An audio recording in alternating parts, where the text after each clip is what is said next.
Hello दोस्तों, मैं आप सभी का स्वागत करता हूं आपके अपने YouTube चैनल रैम्बो बाबा कंपटीशन में। तो हम पढ़ रहे हैं एसएससी जीडी 2026 के लिए हिंदी व्याकरण। क्या पढ़ रहे हैं? एसएससी जीडी 2026 के लिए हिंदी व्याकरण। तो आज हिंदी व्याकरण में हम पढ़ने जा रहे हैं एक नए टॉपिक को। अभी हमने क्या पढ़ा था? कौन सा टॉपिक खत्म किया? तो हमने खत्म किया क्या? वाच्य। क्या पढ़ा हमने? अभी हमने क्या पढ़ लिया? वाच्य हमने क्या कर लिया? पढ़ लिया। अब हम आज नए टॉपिक को पढ़ने जा रहे हैं, जो क्या है, जिसे हम किस नाम से? शब्द रूप। क्या?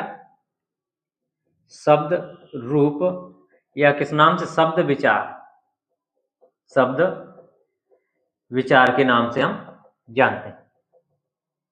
किसके नाम से? शब्द रूप या शब्द विचार के नाम से क्या करते हैं? हम इसको जानते हैं। तो आपने देखा होगा, जब भी हम किसी भाषा या किसी लिपि का हम प्रयोग करते हैं, क्या करते हैं? किसी भी भाषा या किसी भी लिपि का हम प्रयोग करते हैं, तो उसको हम बोलते हैं, या उसका लिखने का, या हम कभी भी कोई भी हम, आप ये चीज सोचिए कि हम किसी भी लैंग्वेज में, हम किसी भाषा में क्या करते हैं? बोलते हैं। तो उसमें क्या सबसे पहले क्या होगा? सबसे पहले हमको मिलेगा क्या? वर्ण मिलेगी। कोई भी भाषा उठा के देखिए, तीन चीजें मिलेंगी। क्या मिलेगी? वो वर्ण मिलेंगे, शब्द मिलेंगे, और फिर उनसे क्या? वाक्य मिलेंगे। क्या मिलेंगे? फिर पैराग्राफ बनेगा, फिर पूरा चैप्टर बनता है। ठीक है। तो भाषा की, किसी भी भाषा की अगर देखी जाए, तो मुख्य रूप से कितनी तीन इकाई होती हैं। क्या तीन चीजें हमको देखने को मिलती हैं, या क्या कह सकते हैं? तीन अंग होते हैं। क्या होते हैं? किसी भी भाषा के क्या कह सकते हैं? तीन अंग होते हैं। क्या होते हैं? वर्ण, शब्द और वाक्य। ये चीजें आपको हर भाषा में देखने को मिलेंगी। जिस भी भाषा में आप पढ़ना चाहेंगे, या जिस भाषा में को आप पढ़ना शुरू करेंगे, या जिस भाषा को चीज देखेंगे, या जिस लिपि को देखेंगे, तो ये चीजें आपको क्या होंगी? मिलेंगी। ये तीन चीजें क्या होंगी? मिलेंगी। मिलेंगी ही मिलेंगी। तो जब भी हम क्या करते हैं, किसी भाषा को पढ़ते हैं, तो हमको क्या पढ़ना पड़ता है? शब्द। इसमें क्या इसी को पढ़ना है? क्या? शब्द विचार। तो इसमें क्या हमको? वर्ण, वर्ण, शब्द, वाक्य, इनको क्या करना? पढ़ना है। और मेन मेन फोकस किन पे करना है हमको? शब्द के ऊपर। मेन जो क्या है, शब्द का रूप पढ़ना है, या शब्द विचार। तो मेन चीज हमको पढ़नी है क्या? शब्द। शब्द के भेद, शब्दों को कितने आधारों पर बांटा जा सकता है, कितने प्रकार के शब्द होते हैं, तो इस सब चीजों को देखना है। जैसे रूढ़ शब्द होते हैं, यौगिक शब्द होते हैं। क्या होते हैं? यौगिक शब्द होते हैं। ये सब शब्द होते हैं। तो इन सब चीजों को क्या करना? पढ़ना। तो इतनी चीज आपको समझ में आई होगी। अब हम किसी भी भाषा को क्या करते हैं? लिखते हैं, या कुछ भी करते हैं, या किसी की लिपि को लिखते हैं, तो कितने प्रकार से लिखते हैं हम? कितने प्रकार होते हैं? किसी भी भाषा को हम मौखिक, या क्या कर सकते हैं? व्यक्त करने के तरीके कह सकते हैं। तो क्या हम मौखिक व्यक्त कर सकते हैं किसी भाषा को? लिखकर व्यक्त कर सकते हैं, या क्या संकेत करके क्या कर सकते हैं? व्यक्त कर सकते हैं। मौखिक में हम क्या करेंगे? बोलेंगे। क्या करेंगे? बोलेंगे। लिखित में हम क्या करेंगे? लिखेंगे। और जैसे ही लिखेंगे, तो हम इन तीन चीजों की क्या करें? जरूरत होगी, आवश्यकता पड़ेगी। या हम क्या करें? संकेत करेंगे। क्या करेंगे? संकेत करेंगे। तो हम इसको पढ़ सकते हैं। तो हमको क्या पढ़ना? शब्द विचार पढ़ना है। क्या? शब्द रूप या शब्द विचार। तो क्या लिखना है? तो हम पढ़ते हैं शब्द रूप या शब्द विचार। तो लिख सकते हैं कि भाषा के क्या होते हैं? किसी भी भाषा के क्या होते हैं? किसी भी भाषा के, किसी भी भाषा के कितने? तीन अंग होते हैं। कितने? तीन अंग होते हैं। क्या होते हैं? तीन अंग होते हैं। कितने होते हैं? तीन अंग। कौन कौन से होते हैं? नंबर एक, नंबर दो, नंबर तीन। नंबर एक कौन सा? वर्ण। नंबर दो शब्द। नंबर दो क्या? शब्द। शब्द। और नंबर तीन क्या? वाक्य। क्या? वाक्य। शब्द, वर्ण, शब्द और वाक्य। क्या होते हैं? वाक्य। अब अगर हम किसी भी भाषा को क्या करना, व्यक्त करने के, हमको क्या इसमें देख सकते हैं? किसी भाषा को लिख सकते हैं, किसी भी भाषा को व्यक्त करने के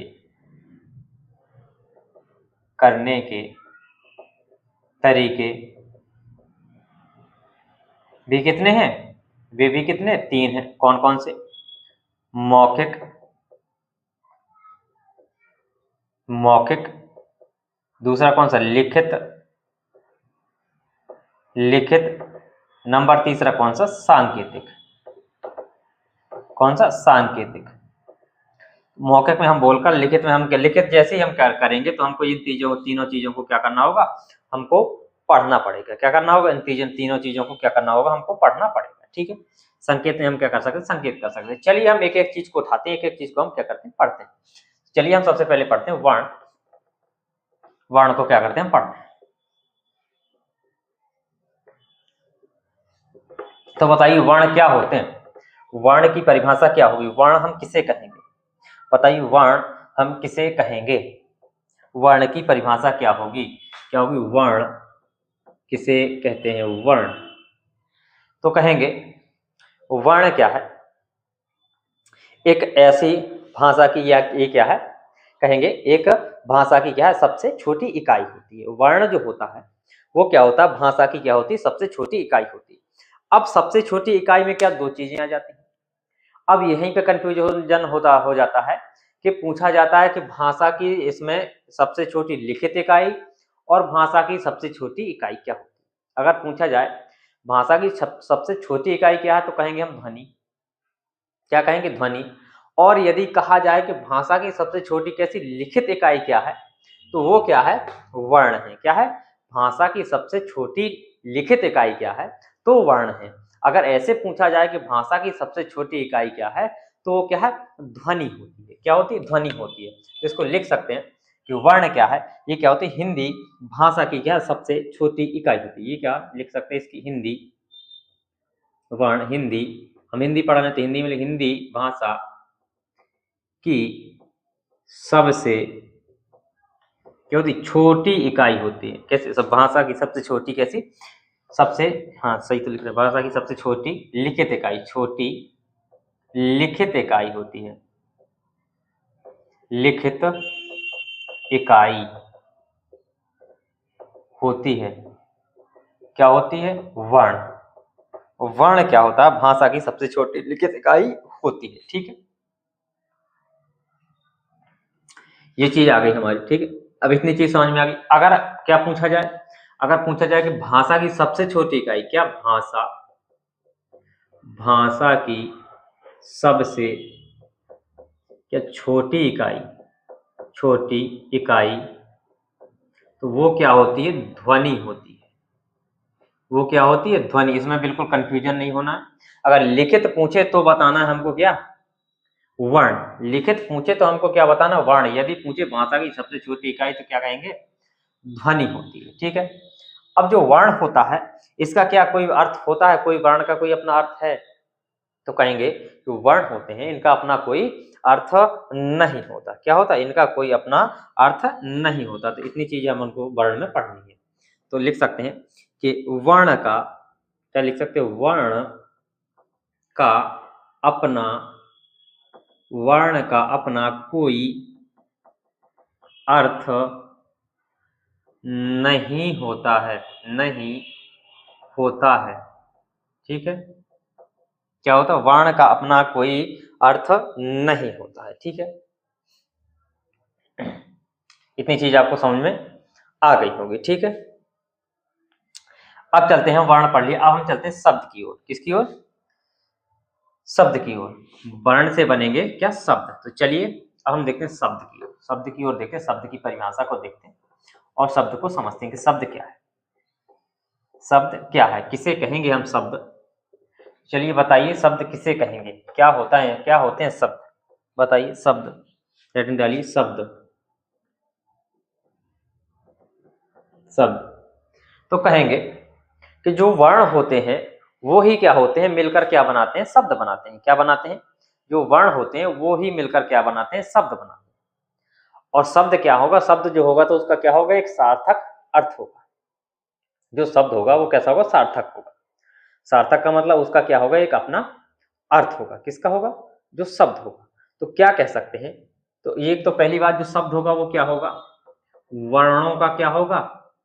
इसमें क्या होगा? इसमें ऐसे देख सकते हैं कि जैसे हम क्या कह सकते हैं, जैसे हमने लिखा का प्लस आ प्लस मा प्लस आ प्लस ला प्लस आ।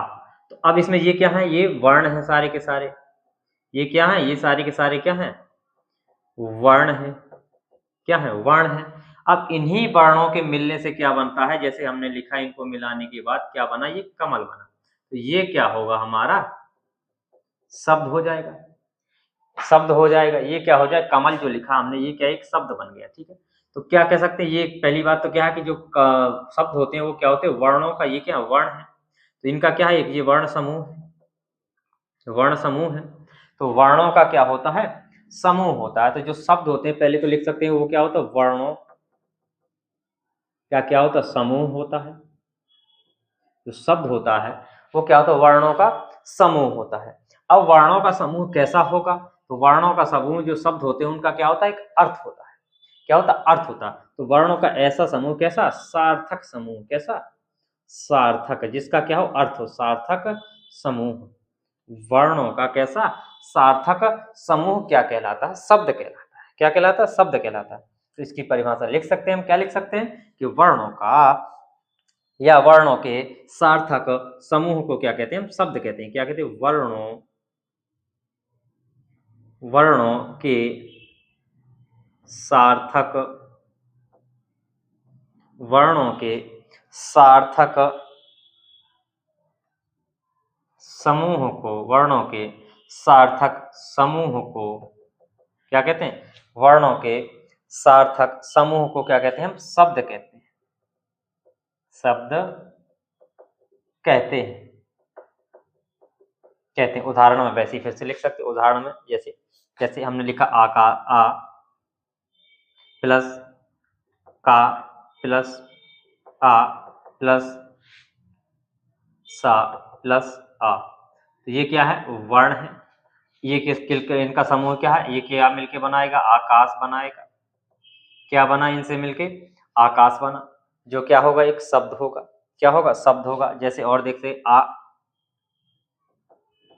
धा ई का आ, ये क्या हो जाएगा, ये क्या बनेगा, अधिक बन जाएगा। क्या बन जाएगा, अधिक बन जाएगा। क्या बन जाएगा, अधिक बन जाएगा। तो ये क्या है, ये क्या है, ये क्या होंगे, ये जो होंगे ये क्या है, ये शब्द है। क्या है, शब्द है। और कैसे, सार्थक शब्द है। कैसे, सार्थक। सबका अपना क्या है, अर्थ है। आकाश का भी अपना अर्थ है और अधिक का भी क्या है, अपना अर्थ है। तो इतनी चीज आपको समझ में आएगी। शब्द जो होते हैं उनका कैसा होता है, वो कैसा होता है, सार्थक समूह होता है। क्या होता है, किनका, वर्णों का। इनका वर्णों का कैसा होता है, सार्थक समूह होता है। उसे क्या कहते हैं, हम शब्द कहते हैं। इतनी चीज आपको समझ में आई होगी।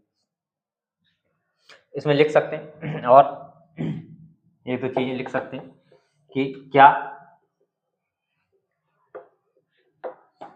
कि जो प्रत्येक शब्द का क्या होता है, अपना एक अर्थ होता है। सबका अपना अर्थ है, ठीक है, उसका भी अर्थ था। तो लिख सकते हैं इसमें एक पॉइंट कि प्रत्येक शब्द का अपना एक क्या होता है, अर्थ होता है। क्या होता है, अपना एक अर्थ होता है।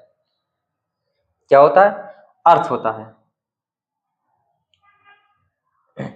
और एक चीज और ध्यान रखनी है कि यदि अर्थ के आधार पर भाषा की सबसे छोटी इकाई पूछी जाए तो क्या होती है, तो वो भी क्या होती है, शब्द होती है। किसके किसके आधार पर, अर्थ के आधार पर। अगर भाषा में किसके आधार पर पूछा जाए, अर्थ के आधार पर पूछा जाए कि अर्थ के आधार पर भाषा की सबसे छोटी इकाई क्या होती है, तो वो कहेंगे हम शब्द कहेंगे। क्या कहेंगे, शब्द। इसको इंपॉर्टेंट है, इसको लिख लो, ये प्रश्न पूछा जा सकता है।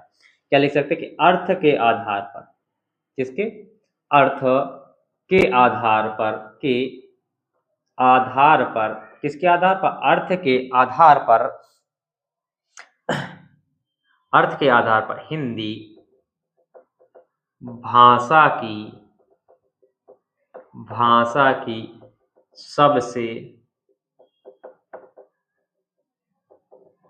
सबसे छोटी इकाई, सबसे छोटी इकाई क्या है, क्या कहेंगे, वो क्या है, शब्द है। क्या है, शब्द है। ठीक है, ये चीज ध्यान रखनी है। अगर भाषा की सबसे छोटी इकाई ध्वनि, भाषा की सबसे छोटी लिखित इकाई वर्ण, अगर अर्थ के आधार पर भाषा की सबसे छोटी इकाई शब्द। ठीक है, तीनों में कोई कंफ्यूजन नहीं रखना है। ठीक है, इतनी चीज आपको समझ में आ गई होगी। अब हम चलते हैं आगे वाक्य की ओर। किसकी ओर? अब हम पढ़ते हैं वाक्य को। चलिए अब हम वाक्य को देखते हैं, फिर हम शब्द की ओर वापस लौटेंगे और शब्द को क्या करेंगे, हम पढ़ेंगे। ठीक है, तो चलिए हम वाक्य को देखते हैं। वाक्य क्या होगा, उसी से आपको समझ में आ जाएगा क्या होगा। वाक्य वर्ण से मिलकर क्या बना, शब्द बना। तो शब्दों से मिलकर क्या बनेगा, वाक्य बनेगा। तो इसमें क्या लिख सकते हैं कि शब्दों के सार्थक क्रम, कैसे, सार्थक क्रम के योग से क्या बनता है, वाक्य बनता है। तो क्या लिख सकते हैं इसमें, शब्दों के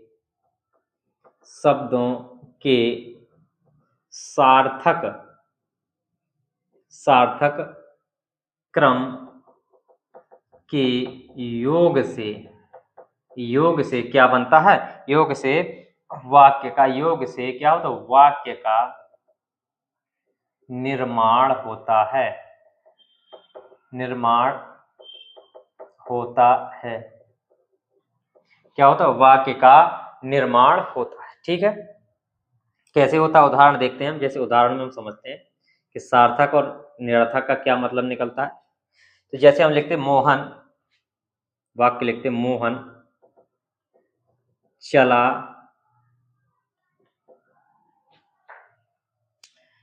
बाजार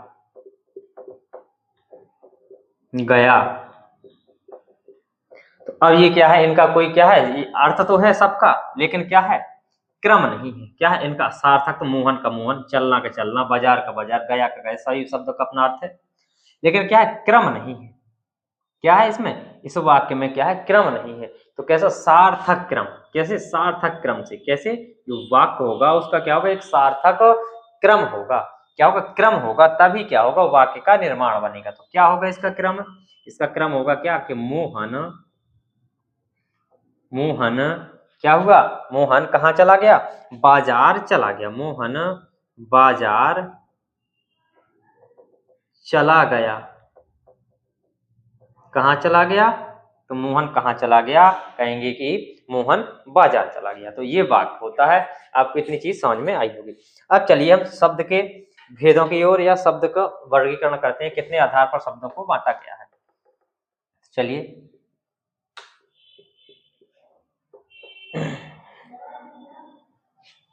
शब्द के भेद या शब्दों का वर्गीकरण, क्या, शब्द का वर्गीकरण, वर्गीकरण। तो शब्द को कितने कहेंगे, शब्द को कितने, चार आधारों पर वर्गीकृत किया गया। कितना, शब्द को कितने, चार आधारों पर, कितने, चार आधारों पर, चार आधारों पर क्या किया गया है, वर्गीकृत किया गया। कौन कौन, उसको देखते हैं हम, चार आधारों पर कौन कौन है। नंबर एक क्या है,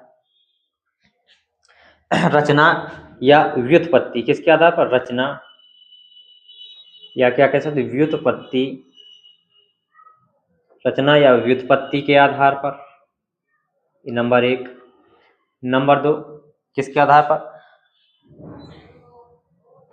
स्रोत या उत्पत्ति के आधार पर। किसके, स्रोत या क्या, उत्पत्ति, उत्पत्ति के आधार पर। नंबर तीन, नंबर तीन क्या है, अर्थ के आधार पर। किसके आधार पर, अर्थ के आधार पर, अर्थ के आधार पर। और नंबर चार क्या है, विकार के आधार पर। किसके आधार पर, विकार, विकार के आधार पर। ठीक है, किसके आधार पर, नंबर चार किसके आधार पर, कहेंगे कि विकार के आधार पर। ठीक है, अब देखा जाए तो इनको अगर इनको भी क्या, कितने भागों में, अर्थ के या रचना के या व्युत्पत्ति के आधार पर भी कितने, तीन भागों में बांटा गया। इसको कितने, तो इसको बांटा गया कितने, तीन भागों में। कितने, तीन भागों में। कौन कौन से, तो देखा होगा रूढ़, कौन से, रूढ़ शब्द, रूढ़ शब्द, यौगिक शब्द, यौगिक रूढ़, यौगिक और कौन सा, योग रूढ़ शब्द। क्या तीसरा कौन सा, योग रूढ़, योग रूढ़ शब्द। ठीक है। अब अगर इसको देखा जाए स्रोत के आधार पर तो कितने, चार भागों में बांटा गया है। कितने, चार भागों में। कितने, चार भागों में। कौन कौन से, जैसे तद्भव, तत्सम या तत्सम, तत्सम। तत्सम का मतलब क्या होता है, संस्कृत। तद्भव,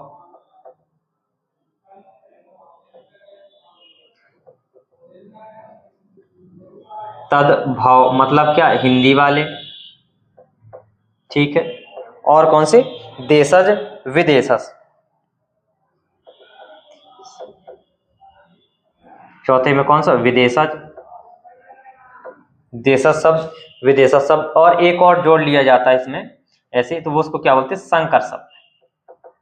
संकर शब्द। कैसे, मूल चार हैं, वैसे देखा जाए तो कितने, पांच होते हैं। कितने, पांच होते हैं। मूल रूप से कितने, चार होते हैं। ठीक है। मूल कितने होते हैं, ये कितने होते हैं, ये मूल रूप से कितने, ये मूल रूप से कितने होते हैं, चार। और वैसे कुल कितने होते हैं, तो पांच होते हैं। ठीक है। अब अर्थ के आधार पर कितने भागों में, इसको अर्थ के आधार पर बांटा गया कितने, दो भागों में। कौन कौन से, एक सार्थक, एक कौन सा, सार्थक, दूसरे कौन सा, निरर्थक। विकार के आधार पर कितने भागों में, दो भागों में। कौन कौन से, विकारी और अविकारी। विकारी शब्द और अविकारी शब्द। अविकारी शब्द कहाँ, अविकारी शब्द। तो इतनी चीजें आपको पढ़नी। अब एक एक करके इनको सबको क्या करने वाले, हम पढ़ने वाले हैं। तो चलिए इन सब चीजों को क्या करेंगे, हम नेक्स्ट क्लास में पढ़ेंगे। तो थैंक यू दोस्तों। क्लास अच्छी लगी तो प्लीज लाइक शेयर सब्सक्राइब जरूर करिएगा। मिलते हैं नेक्स्ट क्लास में। थैंक यू दोस्तों।